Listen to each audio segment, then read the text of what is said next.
Hi everyone, с вами Ева Лорман, и в этом видео я себя буду стричь. Итак, let's go, друзья! Опять будет сегодня смертельный номер. Наношу масочку, чтобы волосы дольше были влажными. Наношу маслечко.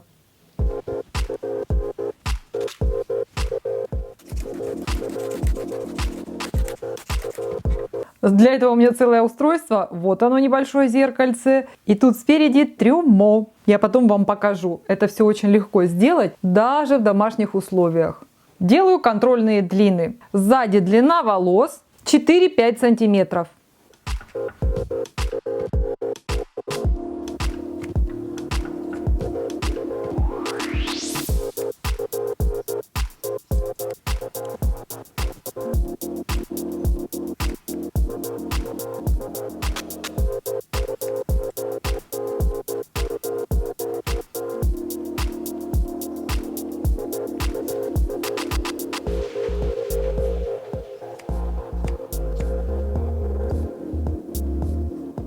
И еще важный момент. Я стараюсь отвечать на все комментарии со временем, но оперативно отвечаю в первый час после выхода нового видео. Поэтому, если вы хотите получить быстрые ответы на свои вопросы, то у вас есть такая возможность. Следующая точка – это макушка. Длина волос на макушке 12 сантиметров. Очесываю строго вверх.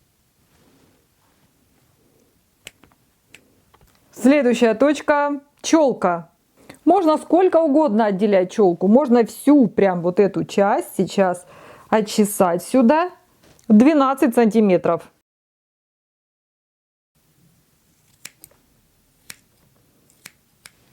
Следующая контрольная точка – это длина виска. Длина волос на виске 12 сантиметров.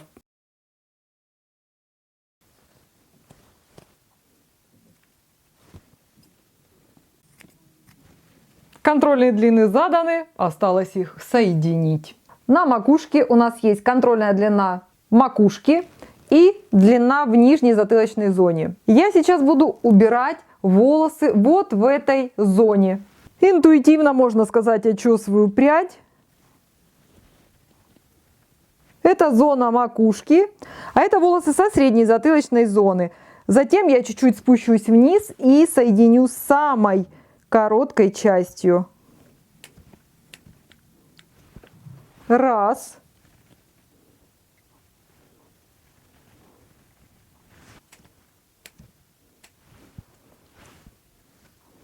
Все волосы надо стараться сейчас подстричь ближе к центральному пробору.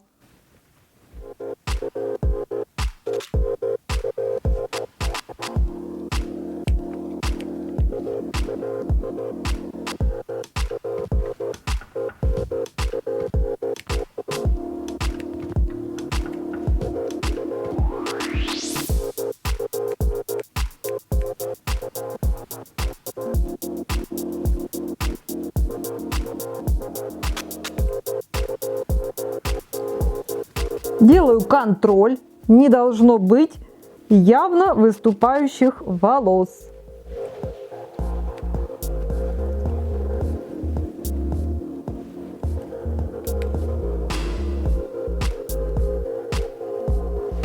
Ой, почти идеально. Обалдеть. Теперь почесываю волосы снизу и стригу те, которые достали.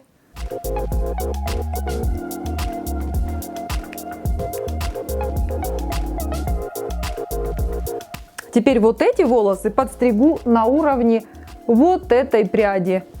Чуть-чуть назад. Вон она.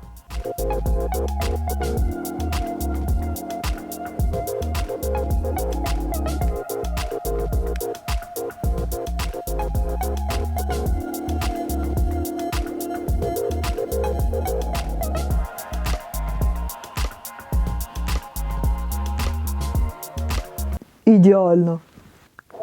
То же самое делаем с другой стороны. Нахожу вот эту прядь, которая у меня была прострижена в самом начале, и к ней подчесываю новую. И так ряд за рядом.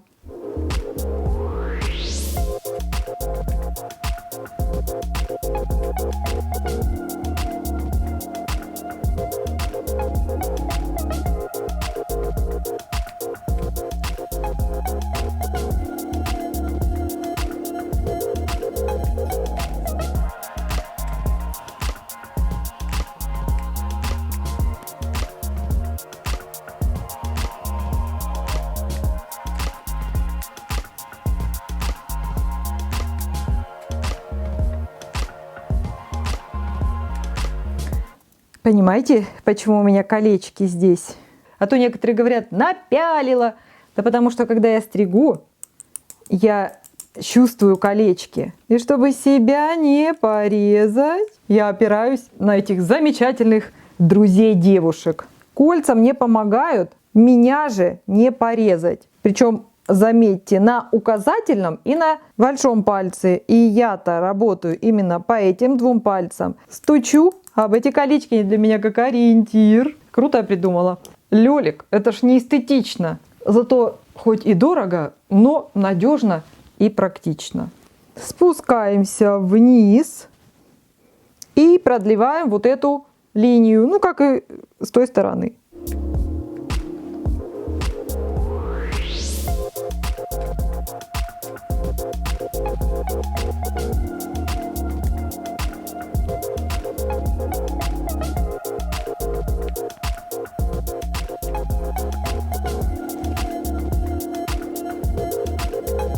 Можно проверить и убрать недочеты. Стригли вертикально, а проверяем горизонтально.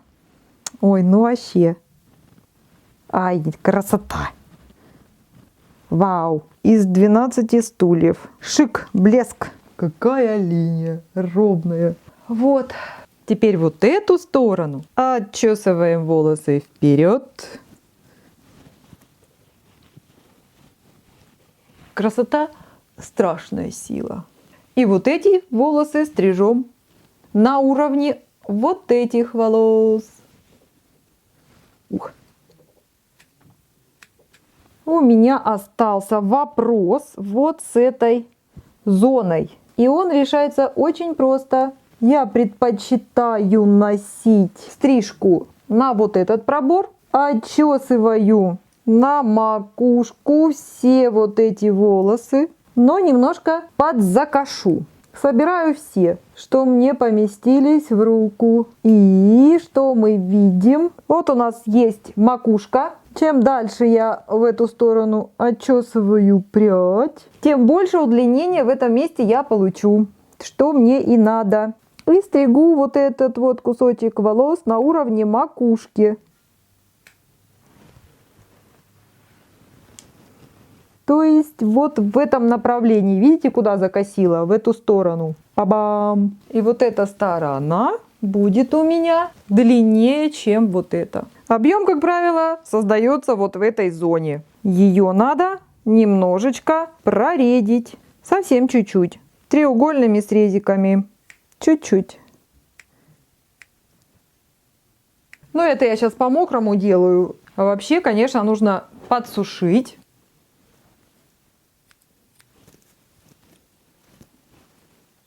Вот у меня кудри здесь. Вьется локально, только внизу. А верхняя зона вообще не вьется. О, прикол. Так как стрижечка уже достаточно короткая, надо доработать внизу, побрить.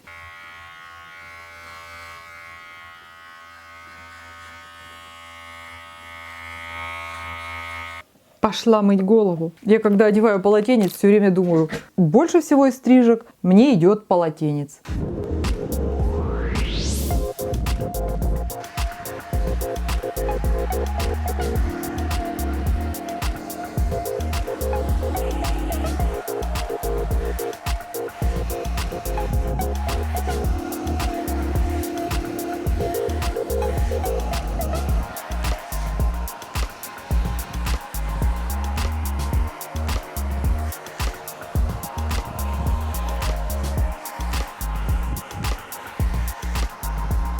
Немножечко проредим челку.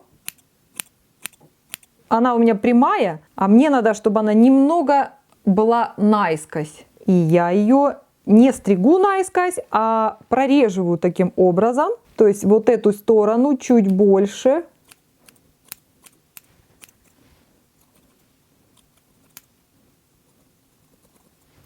Чтобы она сама улеглась.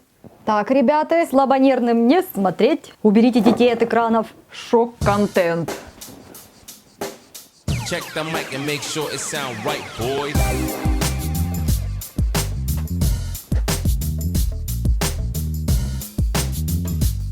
И, в общем, на собрание в школу я готова. Где мой гелик? Ну, очечки это так, для форы. Ну, в общем, Вот что у меня получилось. это такая удлиненная форма стрижки пикси. Длинная пикси, пикси-лонг. Что касается доработки, будьте аккуратны. У всех разный тип волос, чтобы не накосячить. То есть попробуйте сделать укладку без филировки. Это один момент. Второй момент, чтобы поднимались волосы на макушке, как здесь. Филировка делается, в принципе, обязательная. Для того, чтобы поднять волосы на макушке, нужно, вот вычесали прядь, и филировочными ножницами делать вот такие срезы. Я уже показывала это, ну еще раз покажу. Раз, два. Ножницы не смыкаем, они все время у нас в полурабочем состоянии. И 3. Сделали, вычешите эту прядь и посмотрите, как поднялись волосы от корней. Отлично. Дальше. С этой стороны та же самая картина. То есть доработку, филировку нужно всегда делать, когда вы уложили волосы, когда вам видна уже ваша макушка, и вам понятно, где делать эту филировку. Филировка делается именно вот в местах, где вам надо поднять волосы. Видно уже, что волосы поднимаются хорошо. То есть это такой точечный процесс, который сделает из вашей стрижки бомба-стрижку. Вот так вот. Раз, раз, раз, легким движением руки. Я здесь себе ничего толком не дорабатывала практически, потому что когда я стригу себя коротко, то у меня волосы хорошо лежат. Если я сейчас бы все это профилировала, то есть как в классике это делается, между прочим, филировку я показываю практически в каждых стрижках, особенно когда я себя стригу, я всегда показываю филировку. А если я их профилирую, они вообще будут непослушными. А мы же образцовый детский садик, поэтому мы свои волосы должны воспитывать. А чтобы их воспитывать, нужно понимать их характер. Если вам нужна филировка, то филировку делаем по росту волос, как рост волос идет. Волосы растут таким образом, и мы вот таким моментом, и желательно во внутренних слоях, делаем филировку, чтобы убрать массив волос, если вам это нужно. Вот таким образом.